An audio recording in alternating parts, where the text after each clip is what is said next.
Next question ہے کہ multi media کے استعمال کی اسلام میں کہاں تک اجازت ہے؟ کیا مساجد میں اس کا یوز درست ہے؟ پہلے حرام ہوتا تھا، اب تو واجب ہو چکا ہے.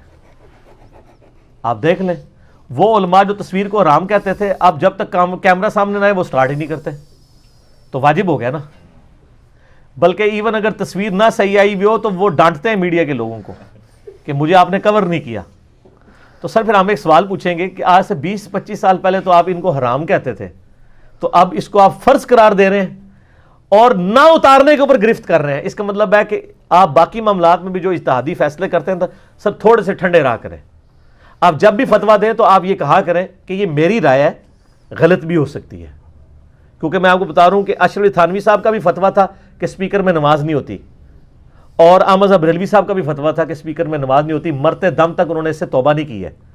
اور آج دیوبند بریلوی انہی کے ماننے والے علماء ہیں جو ان کو مجدد مانتے ہیں، وہ سپیکر کے بغیر سٹارٹ نہیں ہوتے. اور اس لیول تک ہے کہ مسجد میں 4 نمازی بھی ہوں تو باہر کا سپیکر لگا کے گھر میں بیٹھے ہوئے لوگوں کو تقریریں سنا رہے ہوتے ہیں. ٹھیک ہے، تو سر پھر ہم ایک سوال کریں گے کہ آپ کے بزرگوں کو چاہیے تھا نا کہ اس وقت کہتے کہ یہ ہم جو حرمت کا فتویٰ دے رہے ہیں یہ اجتہادی فتویٰ ہے، یہ نص قطعی نہیں ہے. عین ممکن ہے کہ ہم اس معاملے میں غلط ہوں تاکہ آپ کو اب شرمندگی تو نہ اٹھانی پڑتی. اسی طریقے سے جو ویڈیو کیمرے کا مسئلہ ہے، علماء عرب کو تو پہلے ہی سمجھ آ گیا تھا. 70s 80s میں ڈاکٹر اسرار کو، طاہر القادری صاحب کو، ڈاکٹر طاہر القادری صاحب، ان لوگوں کو اس زمانے میں جو باتیں سمجھ تھی ہمارے باقی مولویوں کو اب آ کے سمجھ آئی ہیں. سعودی علماء کو اس وقت یہ چیزیں سمجھ تھی، انہوں نے اسی وقت فتوے دیے تھے کہ یار یہ تو وہ والی تصویر ہی نہیں ہے. میرا یوٹیوب پہ کلپ بھی ہے اسلامک رولنگز آن پکچر، تو آپ دیکھ لیں. تو اس میں میں نے دلائل دیے کہ یہ تو نبی الاسلام بھی آئینہ دیکھتے تھے، یہ تو عکس والا معاملہ اس کے ساتھ آتا ہے. وہ تصویریں اور ہیں جن کی عبادت کی جائے، جن کو تعظیم کی نیت سے لٹکایا جائے، وہ احکامات بالکل ڈیفرنٹ ہیں. ورنہ تو بت بھی کسی درجے میں جائز ہیں. بخاری مسلم میں ہے کہ حضرت عائشہ گڑیا سے کھیلا کرتی تھی، تو گڑیا بت نہیں ہے، گڑیا انسان کی شکل کی ہوتی ہے نا. تو لیکن بچے چکے اس سے کھیلتے ہیں، اس کی عبادت نہیں کرتے، رسپیکٹ نہیں کرتے، لہذا وہ بت کے زمرے میں نہیں آئے گی. تو اگر بت نہیں آتا بت کے زمرے میں تو تصویر تو وہ چھوٹی چیز ہے اس کے مقابلے میں. ہاں اگر کوئی اپنے بزرگوں کی تصویریں لگاتا ہے، ان کو ہار پہناتا ہے اور ان کے سامنے یوں کھڑا ہوتا ہے، وہ والا معاملہ غلط ہے. تصویر فی نفسی غلط نہ ہوئی، چھری فی نفسی غلط نہیں ہے. چھری سے آپ علماء دین کی خدمت کے لیے مرغی ذبح کر کے ان کا اکرام مسلم کر سکتے ہیں، اور اسی چھری سے کوئی عالم دین ایک عام بندے کو درجہ شہادت پہ بھی فائز کر سکتا ہے. ٹھیک ہے نا. تو وہ درجہ شہادت پہ فائز کرنا وہ غلط ہے، اس کی اکرام مسلم کرنا تو بالکل ٹھیک ہے.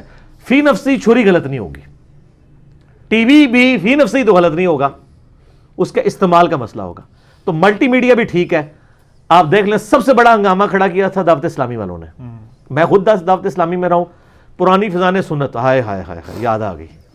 میرے پچھلے دنوں کلپ بھی ہے جس کے شروع میں لکھا ہے کہ نبی الاسلام خواب میں ہے، انہوں نے فضان سنت اٹھائی بھی ہے، اور بڑا اس فضان سنت میں جس کو نبی الاسلام خوش ہوئے تھے لکھا ہوا ہے کہ تصویر بنوانا حرام، بنانا حرام. پھر اس میں انہوں نے لکھا ہے کہ آج کل جو یہ تصویریں بنائی جاتی ہیں اسی کی وجہ سے ہمارے گھروں میں نوستیں ہیں. پھر انہوں نے لکھا کہ ایک اسلامی بہن کا بیان ہے کہ ان کے گھر ٹی وی تھا، انہوں نے ٹی وی اٹھا کے گھر سے باہر پھینک دیا. نبی الاسلام کی خواب میں زیارت ہوئی، فرمایا تم نے میرے دشمن کو نکال دیا اس لیے میں تمہیں زیارت کروانے آیا ہوں. لیکن آج فضان مدینہ میں اتنے بڑے ٹی وی لگے ہوئے ہیں جو آپ کو سینموں میں بھی نظر نہیں آتے. مدنی چینل پہ دیکھ لیں. تو سر میں ایک سوال کرتا ہوں کہ کیا پہلے آپ نے جھوٹے خواب نبی الاسلام پہ باندھے تھے؟ یہ آپ نے رجوع کیا ہے یا نبی الاسلام نے رجوع کیا ہے؟ بالکل جینوین بات ہے. نبی الاسلام نے رجوع کیا ہے یا آپ نے کہانی کروائی ہے؟ ٹھیک ہے نا. آپ کو بعد میں سمجھ آئی ہے تو آپ پہلے ذرا تھوڑا سا نا یعنی معاملات کو صحیح طریقے سے لے کے چلا کریں تاکہ بعد میں انجینئرنگ نہ ہو. پھر انجینئرنگ ہوتی ہے تو آپ کو پھر غصہ آتا ہے. تو اسی لیے میں اکثر ایک جملہ بولتا ہوں، پھر بھی عرض کر دیتا ہوں کہ ویسے تو لوگوں کی اولاد ایسے کرتوت کرتی ہے کہ ان کے ماں باپ کو شرمندگی اٹھانی پڑتی ہے، لیکن ہمارے فرقوں کے بزرگوں نے وہ کرتوت کیے ہیں کہ ان کی آنے والی جو روحانی اولاد ہے ان کو ان کی وجہ سے شرمندگی اٹھانی پڑ رہی ہے. تو سر آپ ان بزرگوں سے دستبردار ہو کے اس شخص کو اپنا بزرگ مان لیں جس کو اللہ نے آپ کا بزرگ بنایا. ما ضل صاحبکم وما غوی. تمہارے نبی نہ کبھی بہکے ہیں نہ کبھی بے راہ چلے. ٹھیک ہوگا جی.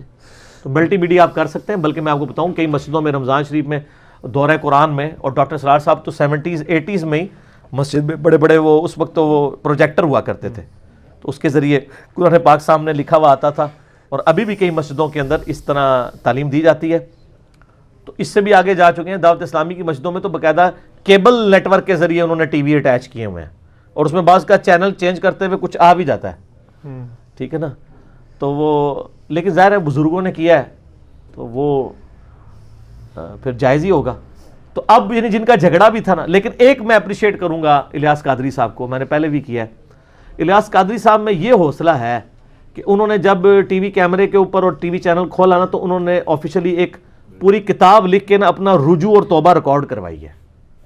لیکن سر یہ توفیق نہ کسی اہل حدیث عالم کو ہوئی ہے، نہ کسی دیوبندی عالم کو۔ شیعہ تو پہلے ان چیزوں کو جائز سمجھتے تھے، انہوں نے تو کبھی اس پہ جھگڑا کیا ہی نہیں ہے، چونکہ امام خمینی ان میں ایک ڈومیننٹ پرسنالٹی تھے۔ شیعہ میں یہ یعنی ان کو ایک ایج حاصل ہے کہ ایک بڑا ان کا جب کہتا ہے نا، وہاں پہ ہر گلی کا اللہ تعالیٰ امام نہیں ہے، وہ مرجع چند ایک ہی ہوتے ہیں، اور وہ زندہ ابو حنیفہ ہوتے ہیں ان کے، باقی کسی کی کوئی نہیں ہوتی ہے۔ تو وہ امام خمینی چونکہ یعنی سمجھتے تھے، ان کی تو 80s کی ویڈیوز بنی ہوئی ہیں، ان میں یہ مسئلہ نہیں آیا، یہاں اہل سنت کے ہاں آیا، اور اس میں دیوبند نے اور اہل حدیث نے تو کوئی اپنی رجوع ریکارڈ نہیں کروایا، جتنے غلوف سے انہوں نے اس کی مخالفت کی تھی۔ لیکن الیاس قادری صاحب نے اپنی باقاعدہ توبہ ریٹن میں پمفلٹ لکھا پورا، ایک پوری کتابی شکل میں، اور باقاعدہ علماء بریلویہ سے اس پہ سائن کروا کے آفیشلی ڈکلیئر کیا کہ میرا موقف پہلے ان علماء کے ساتھ تھا، لیکن اب میں دلائل پہ ان علماء کو صحیح سمجھتا ہوں، لہذا میں ان باتوں سے رجوع کرتا ہوں۔ ویل ڈن الیاس قادری صاحب، ٹھیک ہے جی۔ پھر یہ جرت باقیوں کو بھی دکھانی چاہیے، ٹھیک ہو گیا، ان علماء کو جنہوں نے یہاں کیمرے رکھ کے ویڈیوز بنواتے تھے، ٹھیک ہے جی، اور وہ اتنے سخت خلاف تھے کہ توبہ توبہ، کسی جلسے میں چلے جاؤ کیمرہ ہو تو فوراً منہ پہ ہاتھ رکھ لیتے تھے۔ اب انہوں نے اپنے یوٹیوب چینلز بنائے ہوئے ہیں، فیس بک کے چینل بنائے، مجھے نام لینے کی ضرورت نہیں ہے۔ تو ان میں سے کئی چیزیں، کئی نئی تنظیمیں کالعدم بھی ہو چکی ہوئی ہیں آپ، تو ان کے آپ اس وقت کی سختی دیکھیں۔ تو ہم کہتے ہیں سر سختی نہ کریں۔ اس طرح میں آپ کو چین والی گھڑی کا بتاؤں، احمد بریلوی صاحب کا فتویٰ ہے کہ چین والی گھڑی، یہ تو میری تو پلاسٹک والی ہے سادہ سی، چین والی گھڑی پہننا حرام ہے۔ وہ کہتے ہیں یہ عورتوں کی مماثلت ہے، زیور کا ایکویلنٹ ہے، اور مرد کے لیے عورتوں کی نقل اتارنا حرام ہے۔ اور آج سارے بریلوی علماء چین والی گھڑی پہنتے ہیں۔ وہ کہتے ہیں کہ اعلیٰ حضرت کو غلطی لگی ہے۔ شروع میں تو انہوں نے اینک پہ بھی فتویٰ دے دیا تھا کہ یہ جو ہے وہ انگریزوں کا طریقہ ہے اینک، ہاں تو ظاہر ہے۔ اور اب آپ دیکھ لیں، اب طریقہ انگریزوں کا کیا رہ گیا جی، یہ پینٹ شرٹ انگریزاں دی ہے۔ تو سر ایڈا 76 موبائل تسی چکیا ہے، 80,000 روپے دا جڑا تواڈے مرید نے گفٹ کیتا ہے، آپ نے خود نہیں کمایا، اے انگریزاں دا نہیں ہے۔ اور آپ کی جو گاڑی ہے جس پہ پیچھے 4 بندے بھی بٹھائے ہوئے ہیں جو 2-2 کلو ایک وقت کا گوشت کھاتے ہیں، انہوں نے انگریزوں کا اسلحہ اپنے ہاتھ میں اٹھایا ہوا ہے، وہ صحیح۔ تو سر پھر ہمارے پاس تو یہی باتیں ہیں نا، یہ آپ کس کو دھوکہ دے رہے ہیں؟ اپنے آپ کو دے رہے ہیں۔ تو اور آپ یہ نہ سمجھیے گا کہ میرے ہائی لائٹ کرنے سے ہائی لائٹ، میں صرف ہائی لائٹ کر رہا ہوں، دل میں ساروں کو پتا ہے، وہ آپ سے بڑی محبت فرماتے ہیں دل میں ان چیزوں کے اوپر۔ اس لیے جب ان کو غصہ چڑھتا ہے نا، تو آپ ان کی کبھی نجی محفلوں میں جو آپ کو اتنی عزتیں دے رہے ہوتے ہیں، ان کی کبھی نجی گفتگو سنیں تو آپ کو پتہ چل جائے آپ کا کتنا وہ احترام کرتے ہیں اس طرح کے معاملات کے اوپر۔ تو اپنی حرکتیں صحیح کریں، فتوے نہ لگائیں، ٹھیک ہو گیا۔